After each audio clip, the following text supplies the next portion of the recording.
Assalamualaikum warahmatullahi wabarakatuh. Perkenalkan, nama saya Regeta Dwi Valentin Maulana, mahasiswa D3 Keperawatan Universitas Muhammadiyah Riau.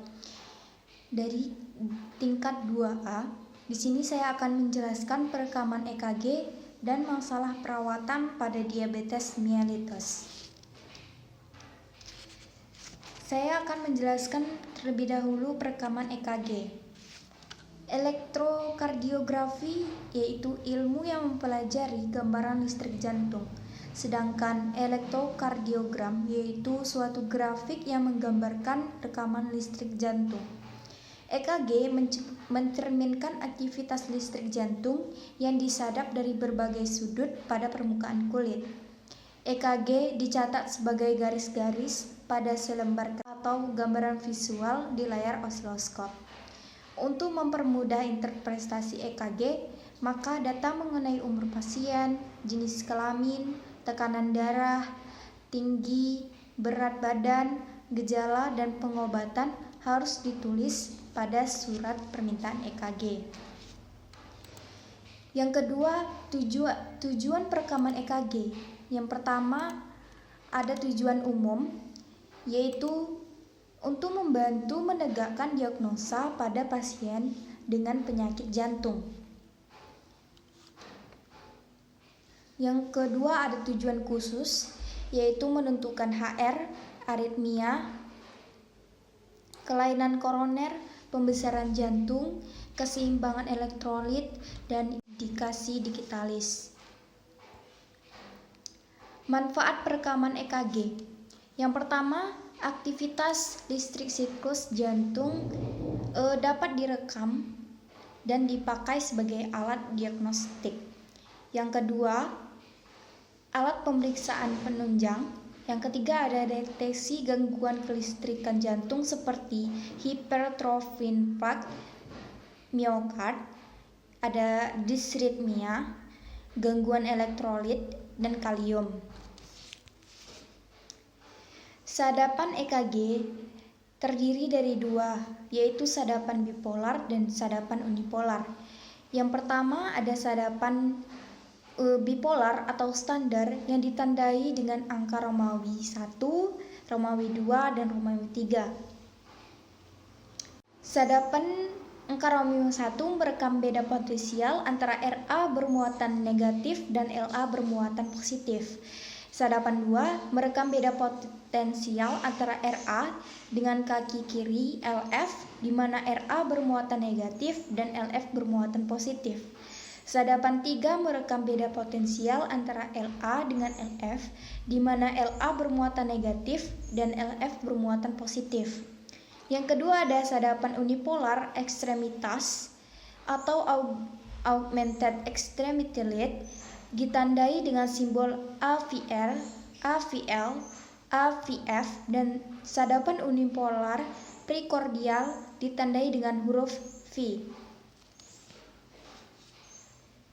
Sadapan unipolar ekstremitas AVR yaitu merekam potensial listrik pada RA bermuatan positif. Tangan kiri dan kaki kiri membentuk elektroda indiferen. Yang kedua ada AVL, yaitu merekam potensial listrik pada tangan kiri bermuatan positif. Tangan kanan dan kaki kiri membentuk elektroda indiferen. Yang ketiga ada AVF, yaitu merekam potensial listrik pada LF bermuatan positif. Tangan kanan dan tangan kiri membentuk elektroda indiferen. Selanjutnya ada sadapan unipolar prekordial. Prekordial lead pada dada. Yang pertama V1 sela iga keempat garis sternal kanan. V2 sela iga 4 pada garis sternal kiri. V3 terletak di antara V2 dan V4. V4 ruang sela iga ke-5 pada mid clavicula kiri. V5 garis aksila depan sejajar dengan V4. V6 garis aksila tengah sejajar dengan V4. Adapun sadapan tambahan yaitu V7 garis aksila belakang sejajar dengan V4. V8 garis K pula belakang sejajar dengan V4, V9 batas skin dan kolumna vertebrata sejajar dengan V4. Cara perekaman EKG: yang pertama, kita hidupkan mesin EKG dan tunggu sebentar pemanasan. Kemudian periksa kembali standarisasi EKG seperti kalibrasi 1 mV atau 10 mm dan kecepatan 25 menit per detik. Setelah itu, kita lakukan kalibrasi dengan menekan tombol run atau start, dan setelah kertas bergerak, tombol kalibrasi ditekan 2-3 kali berturut-turut dan periksa apakah 10 mm. Selanjutnya, dengan memindahkan list selektor, kemudian dibuat pencatatan EKG secara berturut-turut, yaitu sadapan 1, sadapan 2, sadapan 3, AVR, AVL, AVF, V1, V2, V3, V4, V5, dan V6. Catatan, tutup kembali dengan kalibrasi seperti semula sebanyak 2-3 kali. Setelah itu, matikan mesin EKG. Kemudian, kita rapikan pasien dan alat-alat seperti catat di pinggir kiri atas kertas EKG, nama pasien, umur, tanggal, dan jam. Selanjutnya, dokter yang merawat dan yang membuat perekaman pada kiri bawah. Di bawah tiap lead diberi tanda lead berapa. Perhatiannya, sebelum bekerja periksa dahulu gangguan alat EKG.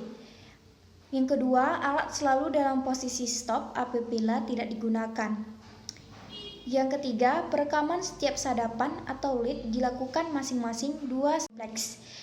Yang keempat, kalibrasi dapat dipakai gambar terlalu besar atau 2 mV bila gambar terlalu kecil.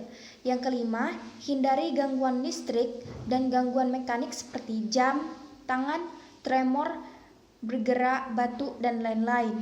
Yang keenam, yaitu dalam perekaman EKG, perawat harus menghadapi pasien atau menghadap pasien. Kemudian kita lanjut pada materi yang kedua, yaitu masalah perawatan pada diabetes mellitus. Apa itu diabetes mellitus? Diabetes mellitus adalah suatu penyakit yang timbul pada seseorang yang ditandai oleh kenaikan kadar glukosa dalam darah atau hiperglikemia yang terjadi karena kelainan sekresi insulin. Kerja insulin atau hiperglikemia kronis dari DM dihubungkan dengan kerusakan jangka panjang, disfungsi, dan kegagalan dari berbagai macam organ, terutama mata, ginjal, syaraf, jantung, dan pembuluh darah. Pengaturan glukosa darah pada orang normal. Yang pertama, glukosa darah akan habis diubah menjadi energi kurang lebih selama 4 jam. Yang kedua, karena glukosa darah menipis atau habis, maka orang merasa lapar. Yang ketiga, dalam keadaan glukosa darah habis, kadar hormon insulin menurun dan kadar glukagon dalam darah meningkat. Yang keempat, glukagon yang meningkat menyebabkan terjadi pengubahan glikogen hati menjadi glukosa dan masuk ke dalam darah.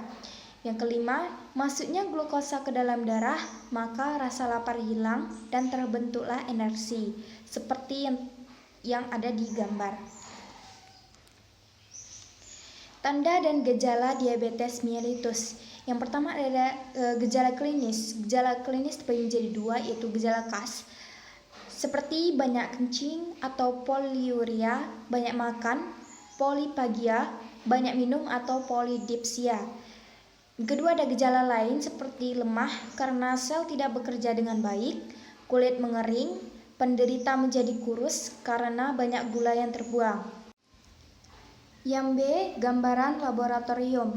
Yang pertama, gula darah sewaktu lebih besar dari 200 mg per dl. Yang kedua adalah gula darah puasa atau tidak ada masuk makanan atau kalori sejak 10 jam terakhir lebih besar dari 126 mg per dl.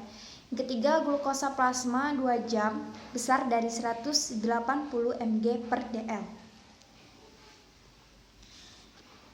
Selanjutnya, kriteria atau tipe diabetes mellitus. Yang pertama ada diabetes tipe 1, yaitu kerusakan sel beta yang mengarah kepada defisiensi insulin absolut, yaitu autoimun dan idiopatik.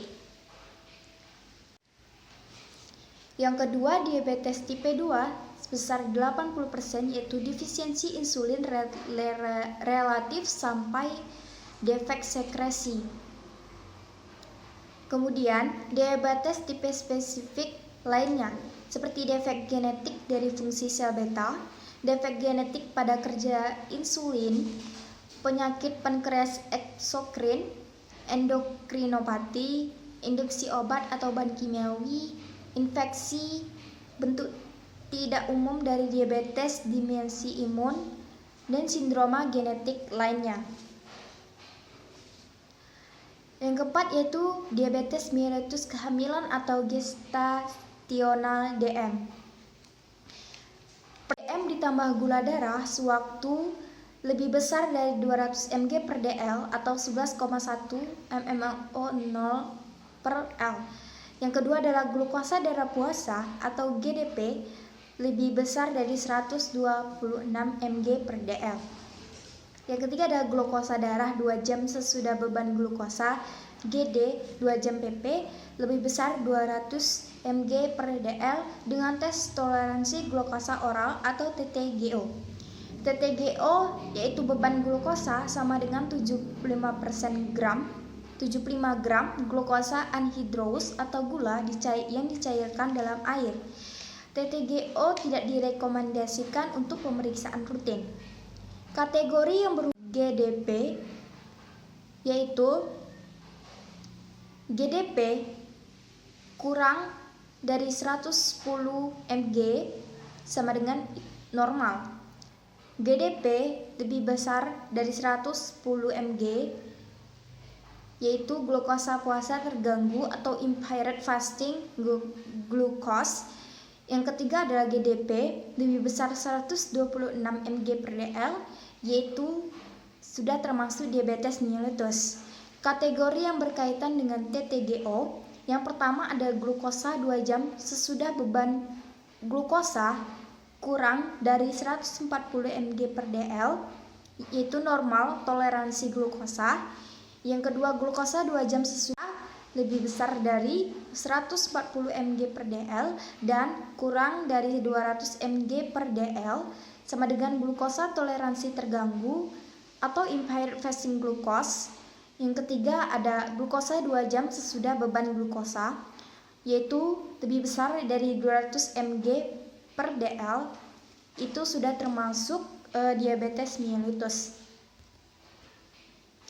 Kemudian faktor risiko diabetes mellitus. Faktor risiko yang tidak dapat dimodifikasi yaitu seperti umur, jenis kelamin, faktor keturunan, riwayat penderita diabetes gestasional. Yang kedua, faktor risiko yang dapat dimodifikasi obesitas, aktivitas fisik yang kurang baik, hipertensi, stres, pola makan, penyakit pada pankreas, dan juga alkohol. Intervensi farmakologis. Intervensi farmakologis ditambahkan jika sasaran kadar glukosa darah belum tercapai dengan pengaturan makan dan latihan jasmani. Intervensi farmakologis meliputi yang pertama ada OHO yaitu obat hipoglikemik oral, yang kedua ada insulin yaitu penyuntikan seperti subkutan dan vena dalam keadaan akut. Kemudian kita masuk ke pengkajian.